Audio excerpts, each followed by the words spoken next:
Here we go.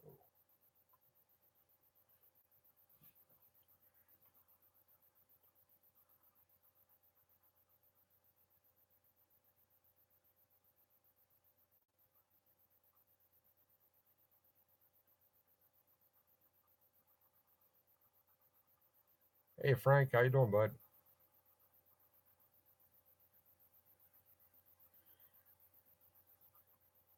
Yeah, I decided to do my I usually do an after show for Wes after SOS, but I'm not gonna be on. Hey, what's up, FLP? Yeah, I'm doing the after show tonight instead of after Wes tomorrow night because I'm not gonna be here. So but yeah, really good chat tonight. FLP. Hey Mike, really good chat tonight. Like especially with my search and rescue question. How you doing, Daniel? Um I was also looking at a security standpoint, especially once you get your bug out location, how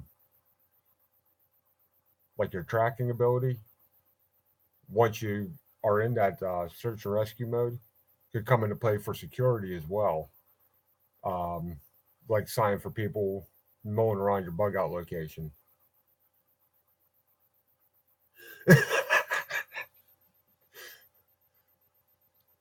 Oh, thanks, FOP. Hey, what's up, Nina? Uh, yeah, but definitely awesome, awesome tonight.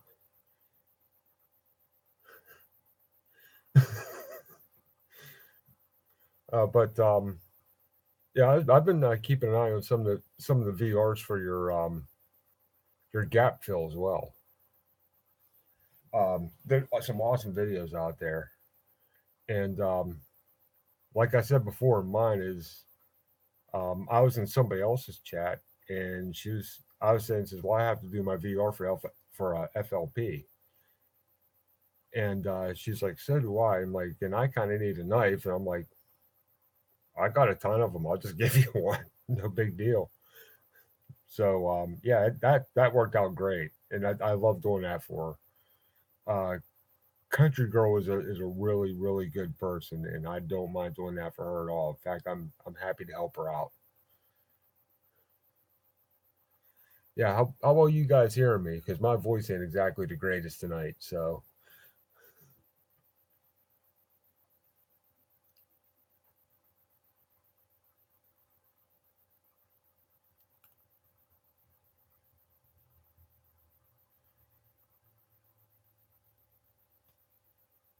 oh, sweet, sweet. That's all I can hear. Thanks, Mike. Um, yeah, I'm probably gonna have this up for about anywhere between a half hour to an hour. But hey, what's up, Jess? We have one person sleeping in here tonight, so I don't want to be too loud and wake him up, or go too long and wake him up. So yeah, he won't like that too much. But the other thing with everything you talked about tonight, FLP, I mean, a lot of good stuff was covered tonight. Like when you're talking about the natural disasters, like around here, our two biggest ones we're going to have around here in Pennsylvania is flooding and tornadoes. And me and Purple Tea Bear, who's lived around this area all our lives, were tossing just different scenarios that happened here in Pennsylvania on this side of the state. Like we had a major tornado outbreak in 1984. What I called a tornado outbreak, what it was is one major tornado that started in central eastern Ohio and ended in southern New York. It came out of Ohio, ripped through Beaver County, and just made a beeline to New York. I think it was on and off the ground. I think for a total of about 4 or 5 hours. Um, it came through Beaver County, tore through Butler County. Not sure exactly what path it took, but it ended up going up through Forest County, right up along 66. Uh, can't remember. I think it was Kane. It pretty much wiped Kane off the map and kept on cruising right on through there. And the north corner was due northeast about 20 miles into New York. I mean, that was some hairy stuff. Um, Another tornado that came through didn't cause quite that much property destruction to private homes, but it did knock down a piece of history. Was think about 5 or 6 years ago, a tornado came through um, Pine Nesta State Park or the state park. Hey, what's up, Lou? Hey, Mickey. Came through this park and knocked down what's called the Kinzu Bridge. Um, there was, I think it was on the Science Channel, where they talk about different disasters that happen with structures. That bridge was actually highlighted because the bridge, when it sits on where it sits on its piers, this bridge was actually made to kind of rock back and forth, and it wasn't bolted down; it was pinned. It just had two pins, so when the train went over, the bridge would have enough they could rock back and forth and take almost all the stress. Well, what happened when this tornado came through? Um, what happened? Sorry, Daniel got me laughing over here. What happened when the tornado came through? Is when the tornado hit the bridge, everybody thinks it blew the bridge over.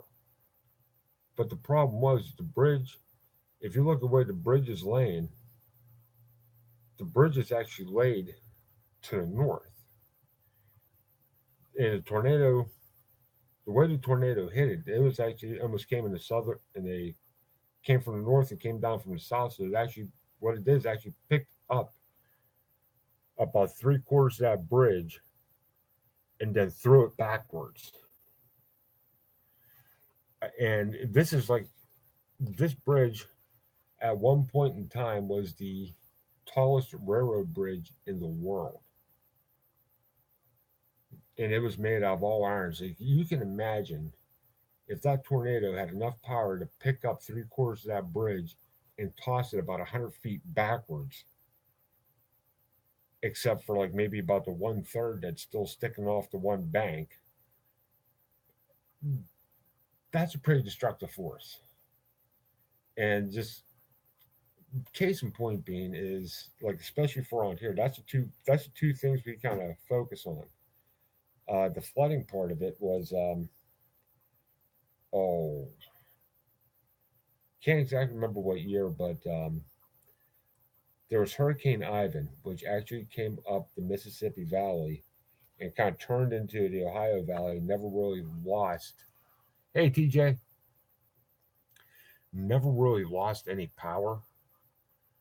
Well, it lost power, but it still was dropping precipitation like you won't believe. Very warm precipitation. Is during the wintertime, and we had about between a foot to 18 inches of snow on the ground. So now you have 60-degree rain hitting 18 inches of snow and melting 18 inches of snow in less than 4 hours in a torrential downpour. That was,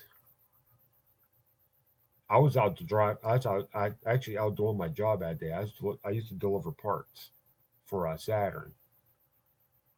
Yeah, I think that's what they call the tri-state tornado, and I think that's like May 30th, 1984, Daniel. But getting back to the Hurricane Ivan, I seen things that day that I never thought I'd see in Pennsylvania. That kind of really got me to thinking. Um, I don't think there's anybody in here from around Pittsburgh. Um, where I was working at, when I went to leave home, it's usually about 20-minute ride for me to get home. It took me over an hour and a half to go 13 miles. And that's because most of the way that I usually went to go home, most of it was underwater. In fact, the first intersection I hit to go home after I turned out of work was under 25 foot of water. There was a YMCA down at the bottom of that valley, two-story YMCA. About that much of it literally was sticking out the top of what was down there. And I mean, as I said, even in Pennsylvania, we see flooding, but we've never seen flooding on that magnitude. So just things to keep in mind. Um, when you don't think it can happen to you, it probably will. Um, Especially Hurricane Ivan was just nuts. Um, Route 79, which is a major artery here in Pennsylvania, it starts about the middle of West Virginia, goes the whole way up to Erie, Pennsylvania. That's where it ends. Most of that south of the 76 interchange was either down to one lane or completely closed because they had to clean the mudslides off of it. And I'm not talking about a little mudslide here, mudslide there. I'm talking. I came up from Neville Island, did about a 4 mile stretch of it before they closed it because they didn't think it was that bad. And when I came off, I told them, says, "Yeah, you better just shut that thing off now before it gets any worse." Um, all 4 miles of it, I was down to just running in the fast lane because I had 10 foot of dirt in the slow lane. It wasn't just like a little bit of dirt; it was like a 10 foot wall that was kept on kind of trying to push me off the road. When I finally got up to my exit and got off, like the mudslide didn't affect the exit. When I got up the exit and got off, it was all I could do. Just I because I was on the grass at that point. I was on the grass in the median, just trying to stay out of the way of that stuff. And when I got back, I went straight back to work at that point. Says I'm not going out the rest of the day. No way, no how. They can wait. But yeah, just a couple things just from my own personal experience, just to think about. I mean, things can get hairy in an instant, and you got to have a plan to deal with it. But that day, dealing with that flooding is kind of what got my mind thinking, maybe I should be a little bit more prepared for this stuff. Yeah, I mean, I'm sure just about everybody in here in their state or where they live that had to deal with something.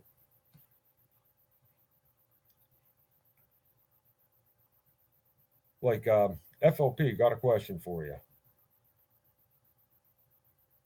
About how much snowfall do you guys get in the winter?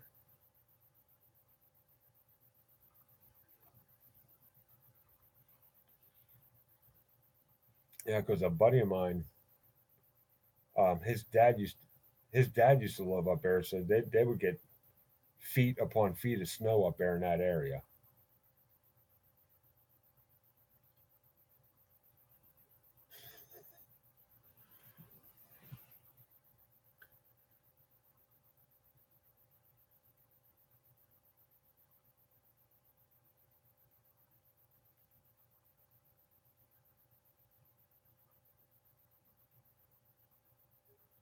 Hey, what's up, BWL?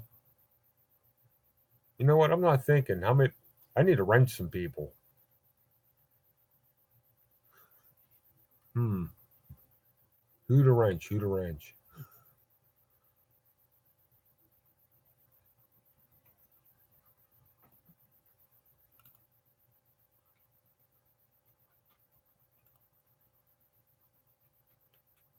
Hey, Finger Lakes, you want to get wrenched?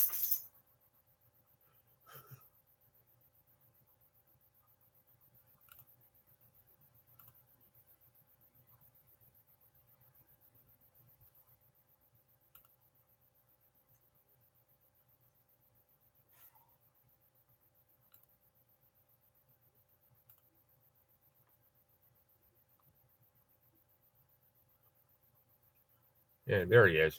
Okay.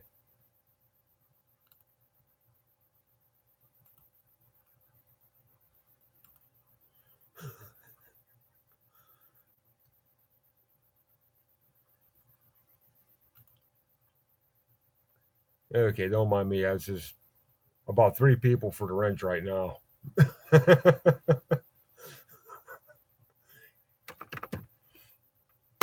Anytime, guys. The the reason I gave those two the wrench is they've been doing this for a long time. They know what they're doing. Hey, what's up, Dash? Finally get some power back in that phone.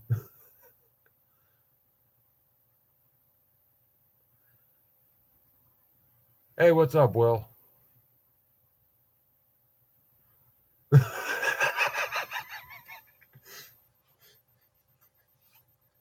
Backwards. Would it be a proper chat without you being monkey wrenched? You're welcome, Nina.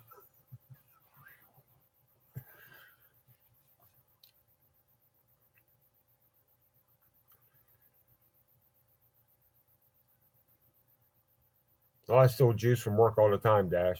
Well, of course, I'm driving one of their trucks, so.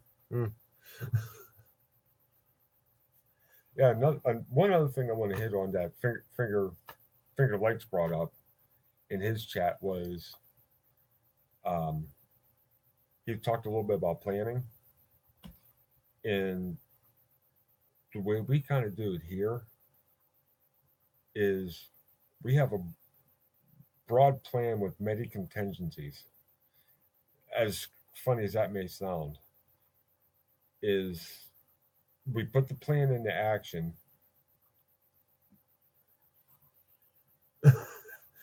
We put our plan into action because there's been a couple times we were out of power for like 2 weeks, all over different things.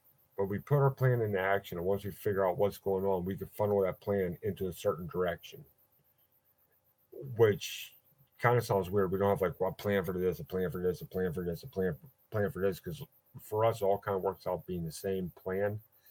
It's just whatever the situation dictates, and we can kind of funnel it toward that or toward the other thing. Hey, Peter.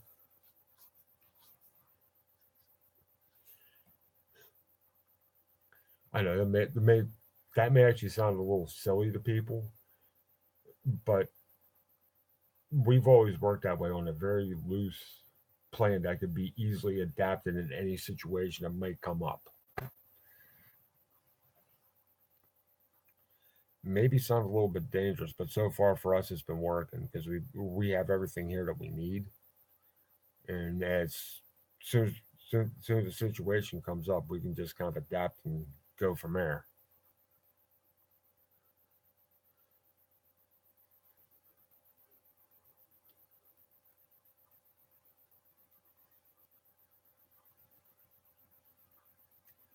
Exactly, Dash. That's the first thing I'll. That's one of the first things I'll say when it comes to stuff like that. You know it's time to get serious, but don't take yourself too seriously. If you take yourself too seriously, you will drive yourself nuts. Night, TJ. That's the one thing I do is I try not to take myself too seriously because I've been there before. I've taken myself too seriously and I made myself miserable. So not taking yourself too be serious enough to get done what you have to get done, but don't take yourself so seriously because it helps keep, believe it or not, it helps keep your morale up. As odd as that may sound, it'll help keep your morale up in a situation. Which is another thing that they kind of alluded to tonight is being able to hit that switch and go into autopilot if you have to. Never quite been in one of those situations. Not to the point that they were talking anyway, but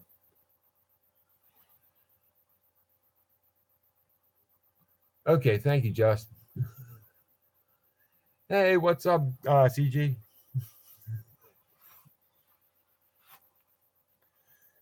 Yeah, see, I got the package in the mail today, CG, so you should be getting it probably sometime next week. I'm thinking.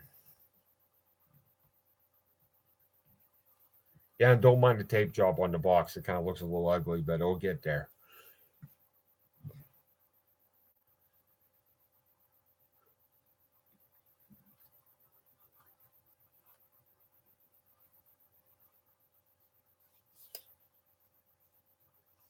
And that's the thing, Dash. I I get it. If you don't maintain your humor, you'll drive yourself nuts. Your humor, especially in this case, like what you said you're going through, is kind of like it kind of diffuses the situation a little bit, lets you deal with it a little bit better. Correct me if I'm wrong there.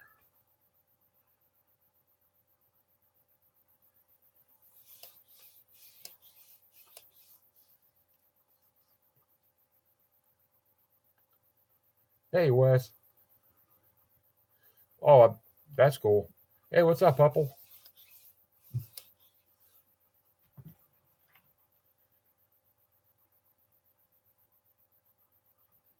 Yeah, in fact, I'm sitting there looking. There's like a bunch of people here I need to catch up on. Like last night, I really wanted to go to Spicy's chat, but I came home sicker than a dog, so I laid down probably about 4:30 in the afternoon. Didn't wake up to 3:30 this morning. Oh, I was in a bad way yesterday. So, but that happens. What are you gonna do?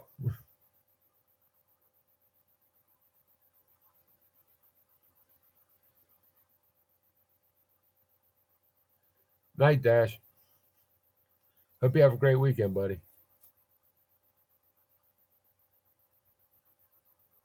Okay, Hupples.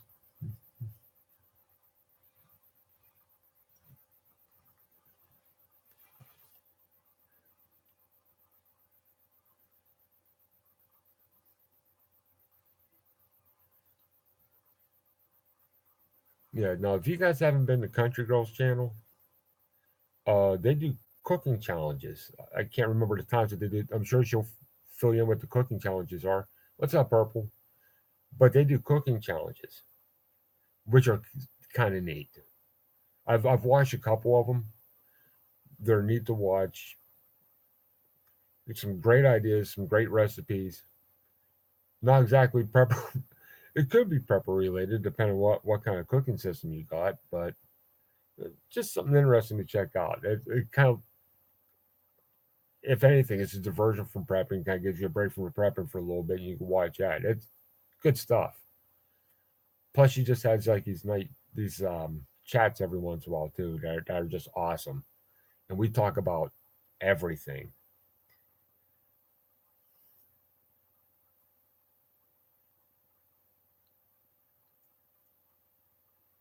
There you go. Thanks, CG. Anytime, hon. Like she had a chat on Wednesday night, so I was in her chat for a little bit. Went over to Nina's chat, finished out Nina's chat, and jumped back over to Country Girls chat. So, but I try to support everybody in the community as much as I can. Like this week, I don't know if anybody caught that. This is my broke week. I paid bills this week, so I'm not going to have any money to give anybody till next Friday. But it is what it is. You got to pay your bills too, right?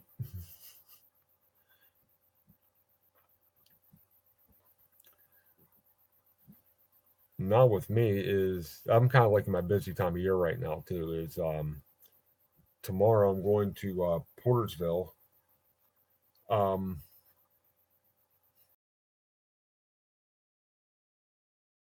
um, some of you may have seen like the video I did a while ago that are showing like the blacksmith shop and the printing press and a couple other things. Well, I'm going to do a follow up video that tomorrow, which is going to show some of the same stuff and some different stuff. Um, the Portersville Spring Show is where I shot the first video. Tomorrow, there should be everything should be up and going tomorrow, including the trading post, the woodworking shop. Um, hopefully, they actually got the machine shop up and running. So hopefully, the machine shop, which runs on a hit and miss engine, should be up and running. Plus a couple other um, demonstrations, if you will. Hey, a formal like they'll have a they should be having a threshing and a baling tomorrow too. That all runs off of belt driven equipment, which is I'm kind of focusing on that. I wouldn't say focusing, but I'm kind of highlighting that as a possibility for things that can help you out during SHTF. Or let's say we have a massive SHTF situation. Yes, like FLP said, it's going to get bad. It's going to get way bad. I'm thinking well after that, somewhere along the line. I'm not saying immediately. I'm not saying 1 year. I'm not saying 5 years. I'm not saying 10 years. But somewhere down the line, it's going to have to get better. After it gets worse, it's going to have to get better. And people are going to need stuff. People are also going to want to get rid of stuff, and they're going to have stuff to trade. And a place like that has all that stuff in one place could become an area of barter and trade somewhere after SHTF. I'm not saying like immediately. As I said, FLP is right. When SHTF happens, things are going to get bad. Are going to get bad in a hurry. But after a certain amount of time, what that time is, I don't know. It's going to have to get better because people are going to need stuff. And they're going to start. People are going to get desperate, but desperation is only going to carry you so far until you figure out, well, maybe if I trade with this person, I won't have to work so hard to get something because I will get some. I'll give something to him. He'll give something to me. Or better, better yet, another situation is, let's say the community. There's a community that actually running that. They have a good security on it, and they can keep the riffraff out for a while anyway. Just another thing because now you get all your goods and services in one area. Just food for thought. And as I said, I'm not. FLP said this a while ago. I'm not discrediting what he is saying at all. I totally agree with what he said. That things are going to get bad after SHTF. I totally agree with that. And I'm prepared for that. I also have this tendency to kind of look beyond. Maybe I'm over planning a bit, but I have a tendency to look beyond that. Maybe I'm crazy for doing it. Maybe not. I don't know.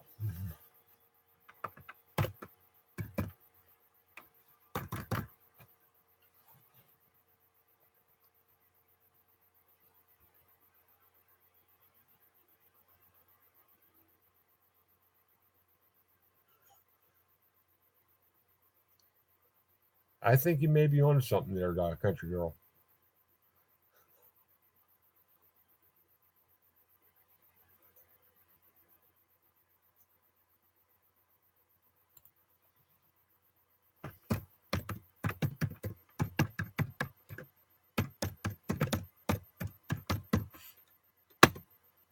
There you go, just Dave. That's my email,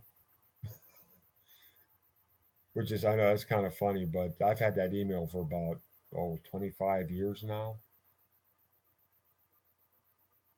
That was like, let's put it this way: when I got that email, I was one of the betas on Hotmail and MSN Messenger at the time. That's how long I've been doing this stuff on a computer.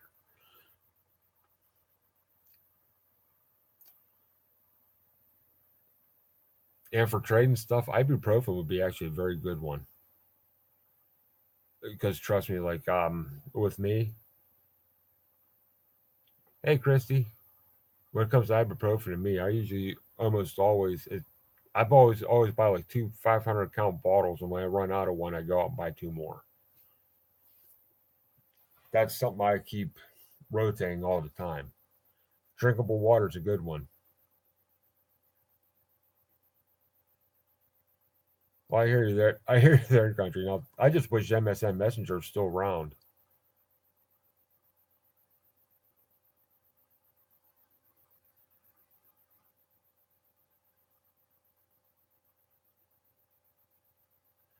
Hey, see you later, Backwoods Law. Probably catch up to you next week sometime. Have a good night, buddy.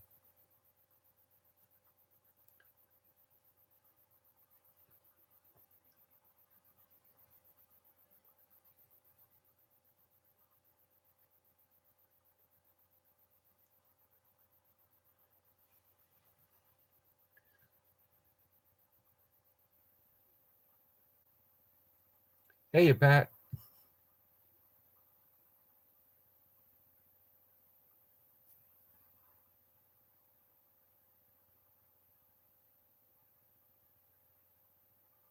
The only thing you guys want to talk about?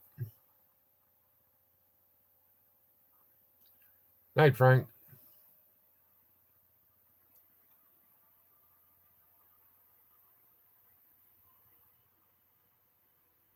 We have. Hey, Lakeisha, what's up, hon? Willow trees? Not that many. In fact, I know of about 3 willow trees in this area. You're gonna laugh. Only 3, and they're all in somebody. One's in one person's yard, the other 2 are in another person's yard, and I don't. They don't take kindly to people come and get taking stuff off the willow tree.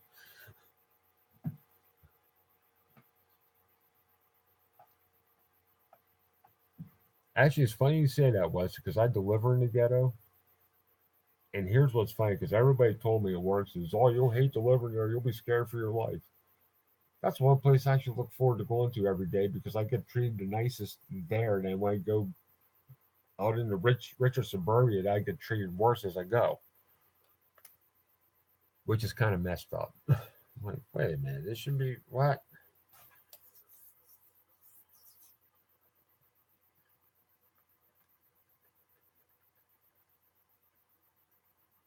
Which I kind of scratch my head on that.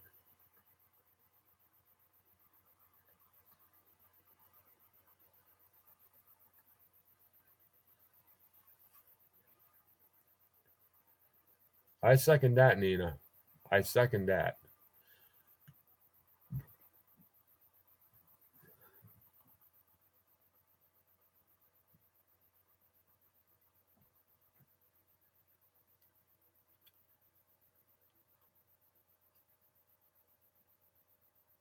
I still think I was funny. Finger Licks Pepper's like, I got an after show? Really?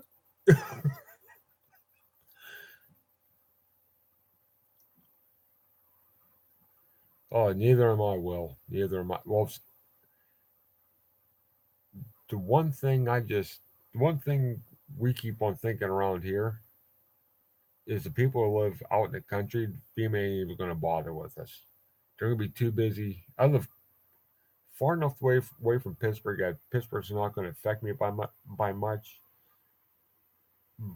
But I live close enough to Pittsburgh that, how can I say this? I live far enough from Pittsburgh it's not going to affect me. I live close enough to Pittsburgh that before SHTF I could get around, get to Pittsburgh easily. Let's put it that way. But I'm still far enough away that FEMA ain't going to mess with us too much at all. It's almost overstretching the resources to get out here.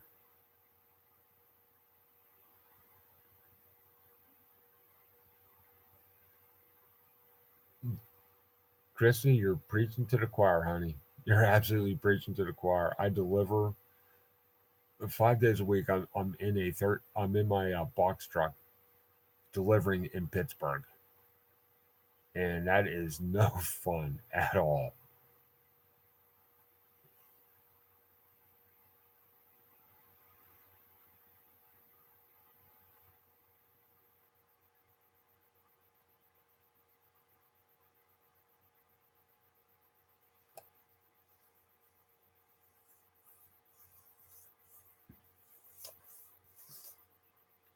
See, that's what I'm thinking of what's going to happen with Pittsburgh. Two things are going to happen down there. There are the people who are prepared and the people that are not prepared. But as soon as something goes down, Pittsburgh's going to get sealed off within the hour. Within the hour. There's so many bridges in Pittsburgh, they can seal that place off quicker than snot.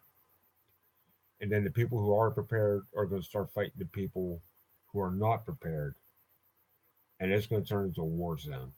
Absolute war zone.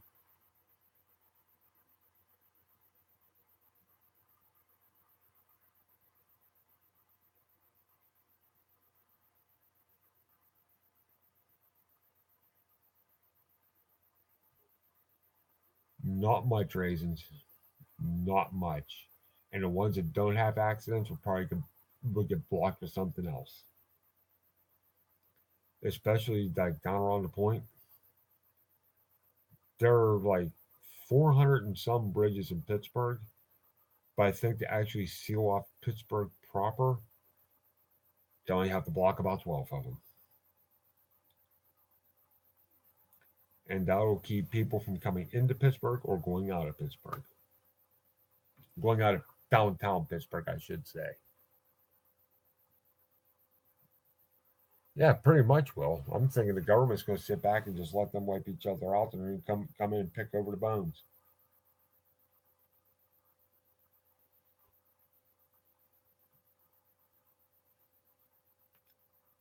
Exactly. That's why. And there's a couple people I'm probably going to be emailing this week. Like I said, if SHTF happens while I'm doing my job, I have a major moral dilemma to deal with. I brought this up before, but there's a couple people I'm going to email on that because I can't say anything in a public setting. And I kind of been screening people, and the people who are going to email about it have been in the community for a while. I know I can trust them. I know that's all the further it's going to go.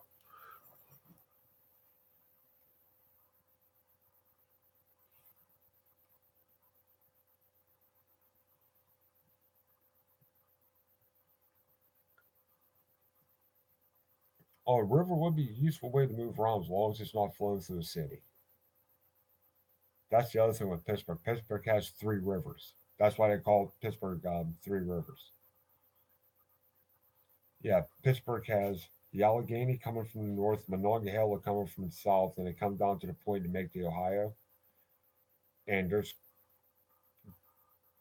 if SHTF happens, you better believe that they're going to have those rivers covered.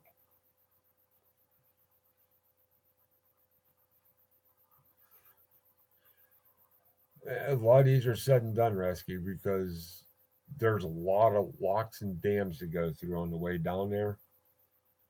And I can almost guarantee that if they start sealing off Pittsburgh, those things are going to get shut down and you ain't going to go anywhere.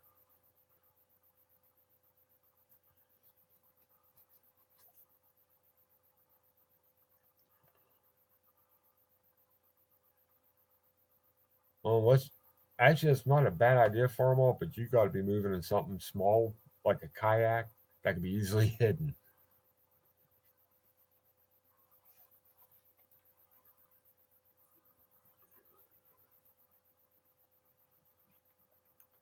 Yeah, see, the river around here is like a really weird thing because it's not, it's big, it's easily patrollable, and it doesn't, it winds around, but it doesn't wind around like people thinks it does. It kind of long. Ohio River has these long, real sweeping turns, and you can see like about 4 or 5 miles down the river. So if there's anything, even in the darkness, like on a clear night with the moon out, in the darkness, stuff will pop out on that water like a sore thumb. Pretty much. No, if you could get on the Beaver River, which is downstream, and go upstream, I don't think it get touched. It's too far out in the country. Give me 1 second. I'm not that far. I'm about 10 minutes from 79. I know some folks too. In fact, um, Backwoods only lives probably about. I don't know exactly where he lives, but I'm thinking at the furthest point in Butler, he lives about 45 minutes to an hour from me, if that. Night, Daniel. I know Wes is in here. I took a lesson from Wes. I'll be right back. I need to step off screen for just 1 minute.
Okay, I'm back.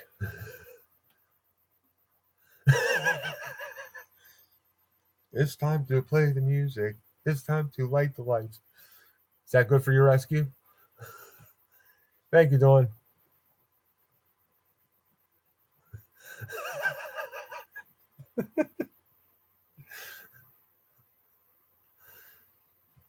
I remember the Muppet Show. I used to love the Muppet Show, especially when Gonzo blew himself up all the time.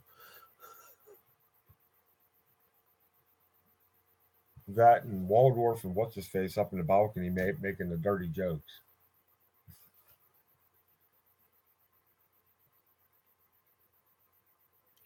Oh yeah, oh yeah.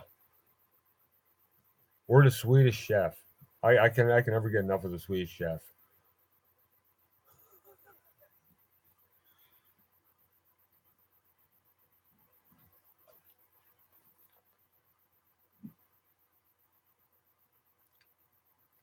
Yeah, but you brought up 79, but there a couple minutes ago, Finger Lakes Prepper. If you follow 79 south from Erie, well, I wouldn't even say it's from Erie. Find 80, follow it south on the Cranberry. I run from Cranberry north to 422 every morning.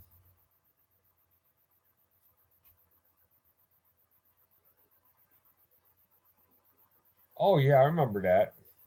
I remember that country girl. Oh, we used to have a ton of drive-ins around here, and I think we were down to one.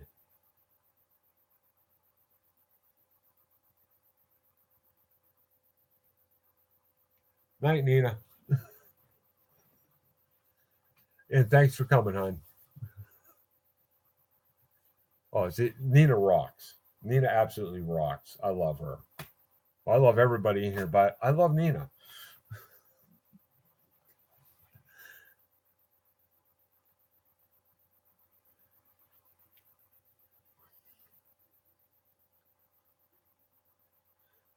Oh, another thing that Finger Lakes Prepper said.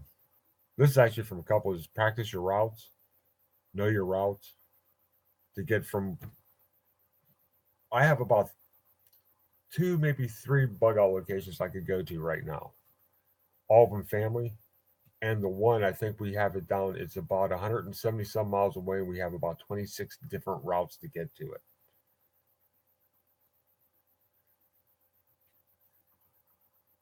Oh, you're welcome, Nina.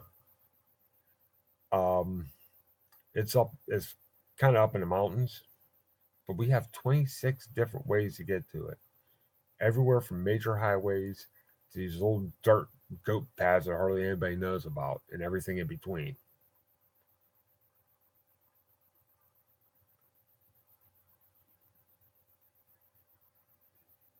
Exactly, Farmall.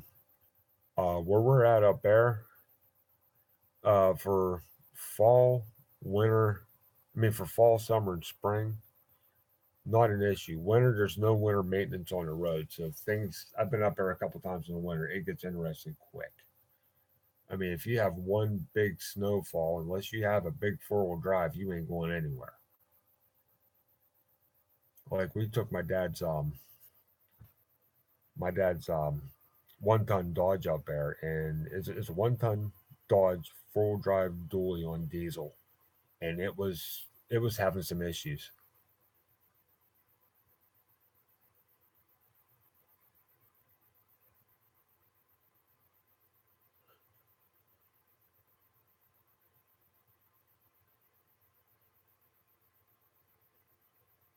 No, I don't have snowshoes yet, but I'm actually planning on either making some or getting some. I'm just trying to figure out what direction I want to go there.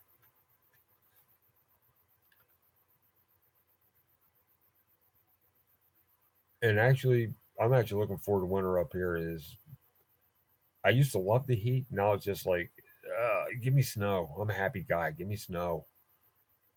Of course, I'm the crazy guy that you see in the middle of the winter when it's 3 degrees out, delivering in a t-shirt and loving every minute of it.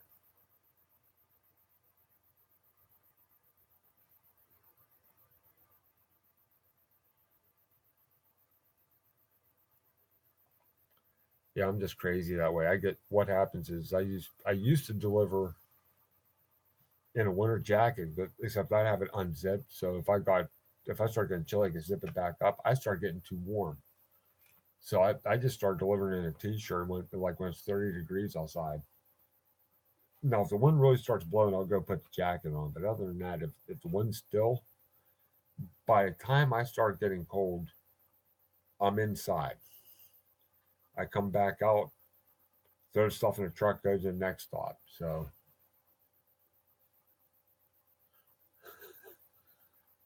oh, I hear you there, Just.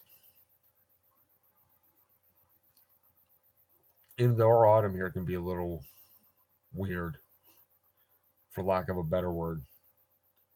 Autumn and spring here in Pennsylvania, most of us just call psycho weather. One day we'll get summer, the next day we get winter, then the day after that you get Sybil. You don't know what you're going to get. It's kind of like our weather has multiple personalities. That's I just call it Sybil. So autumn and spring is Sybil. Winter here for the longest time we didn't call it winter. We called it mud. We actually had snow this winter, but other than that, most winters like it'll snow. By the end of the day, the snow will be gone, and you'll have about 6 inches of mud to deal with. Mud, unless you're up in the mountains. Once you get up in the higher elevations, the snow sticks around for a while, and it can get really interesting.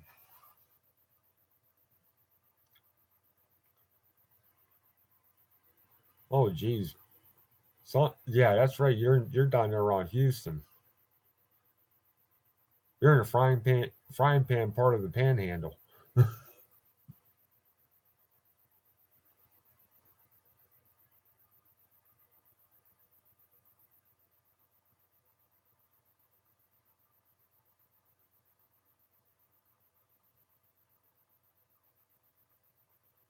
This is New Milford.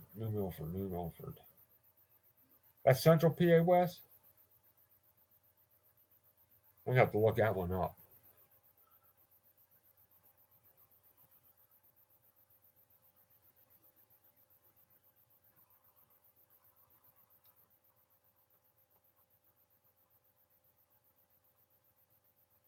No, yeah, I've been through the Poconos. Poconos is kind of a fun place.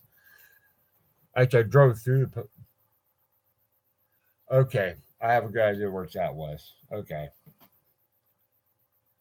yeah, because I drove through the Poconos too. I was going to meet a friend of mine, and she lives pretty much on the PA New Jersey border. I think over by no Wilkes-Barre. What's that?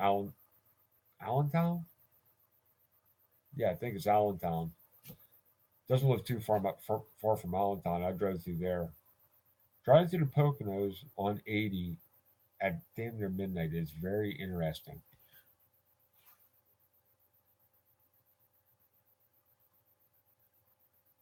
Oh, they're up west. They're all over Pennsylvania, all over.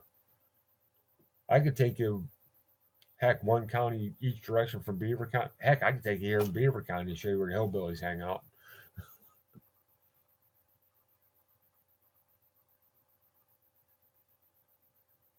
Yeah, but I think I'm giving you a good start to our country.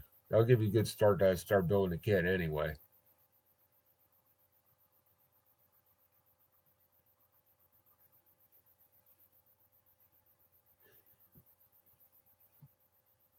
Shykill. I think I was actually in County once. Can't remember what county I was. I visited another friend who lived. No, that's close to it. I wasn't in Shykill. I went. I had a friend of mine who lived in Manheim, right off the turnpike. That was an interesting ride too.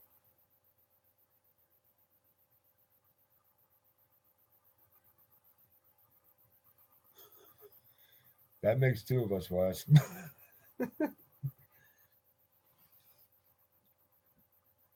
Yeah, you're right, Rusky. It is in Lancaster, but I was close to the Shykill. Shykill was that the? I can't remember. Too long ago. Well, Lakeisha, I'm proud to be a hillbilly.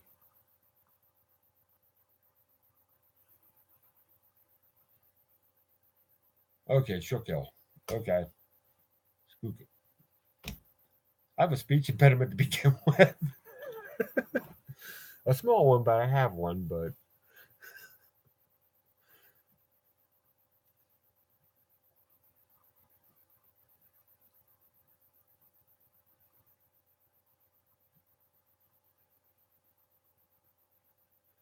now, one place I do want to go in Pennsylvania. Well, actually, the reason you missed seeing about the after show because I just decided I didn't say anything in FLP's chat because I wasn't thinking about it at the time. Then I come back, I'm like, I see nobody doing anything. I'm like, you know what? I'm going to have an after show. So it was kind of just a thought on my end, like spur of the moment thing.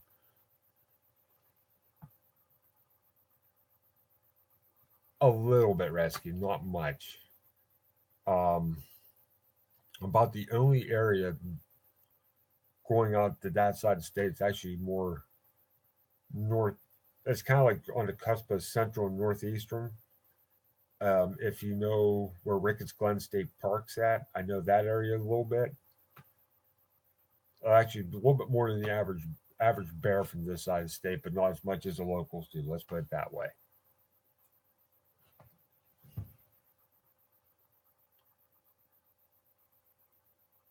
Well, thank you very much, FLP.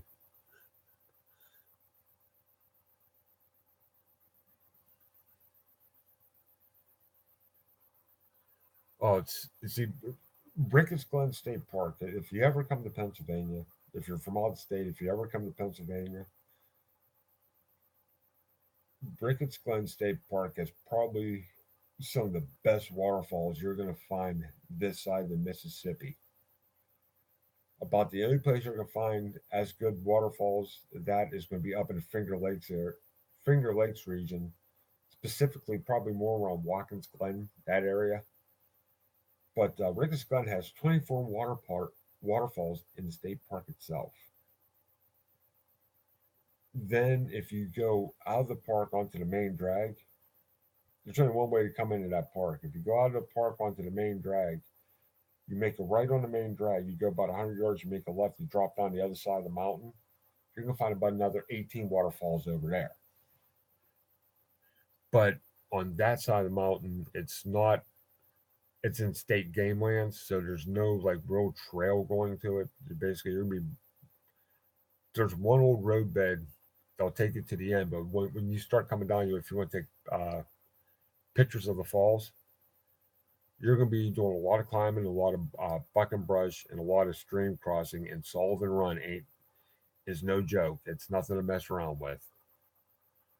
Um, if Boss knows the Glen, he probably knows Sullivan Run that I'm talking about. And that body of water, that body of water and Slippery Rock Creek are the only two bodies of water, flowing bodies of water that actually made me take pause.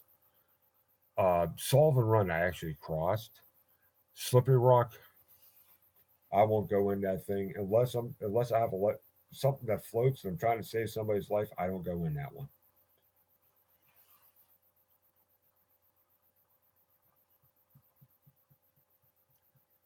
Yeah, but Sullivan Run, I seen what made me take pause with Sullivan Run is when I dropped down into it, start taking pictures of waterfalls. The last time I was there,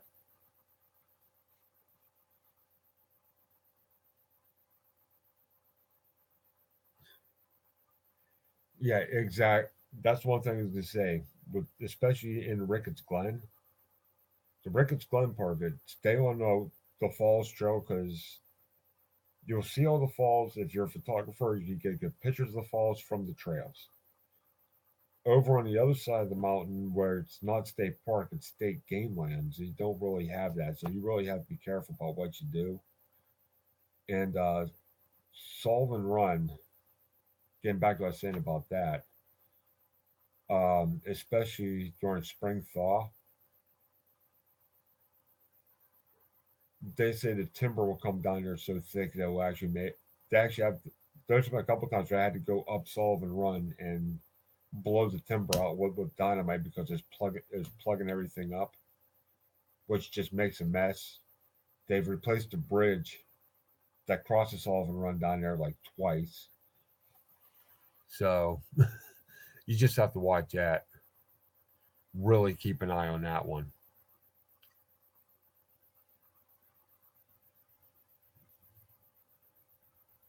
Got that right, Wes. Yeah, we do.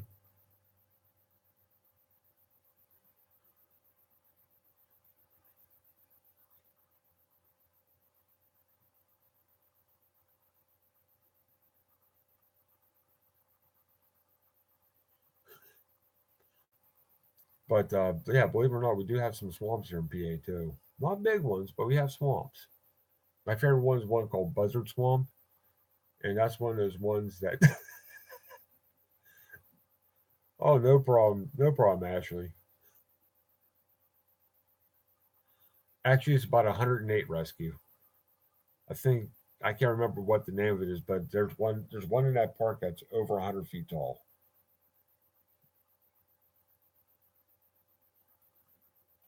Oh, that's awesome, country. Hope you have fun.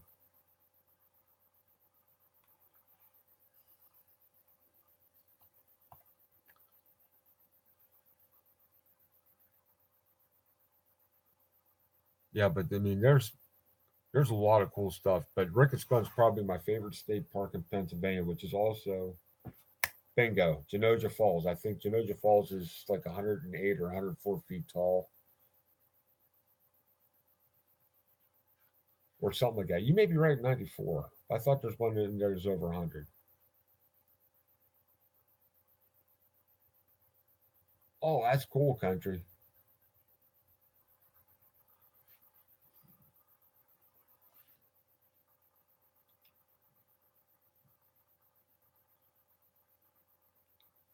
No, the Jubies are well. I'm probably not that far behind your rescue if that gives you any comfort.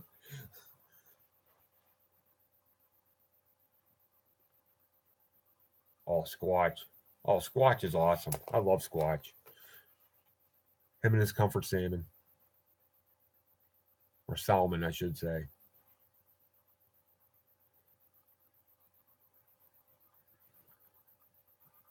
Yeah, no, my second favorite one, like I alluded to Slippery Rock Creek. Well, Slippery Rock Creek goes to another one is called McCollum's Mills State Park, which is about 5 minutes from where I work. And McCollum's Mills is if Ricketts Glen, if you stay on the trails, it's not too bad, but it's rugged. If you go if you go off, which I don't go off the trail there, but if you go off the trail, it gets rugged pretty quick. McCall's Mill, on the other hand, if you're on the trail, it's rugged. You go, it's almost there's some places there it's almost impossible to go off the trail unless you have rock climbing gear.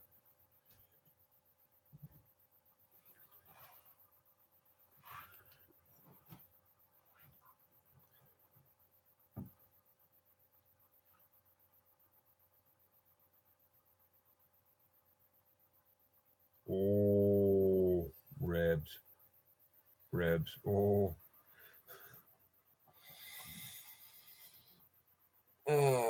did they get that teleporter working so I could go down to Houston, Texas for ribs?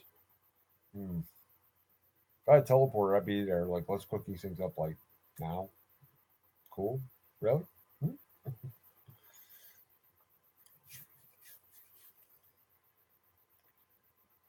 But I think we're going to wrap it up here for tonight. I we rounded 1 hour here, so oh, nice.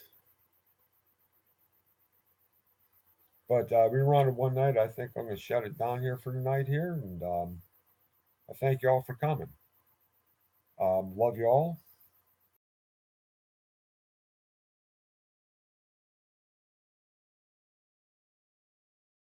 I'm going to take the Tuesday 8 o'clock slot, so I'm going to try doing a webcast every Tuesday, 8 p.m. Eastern Standard Time.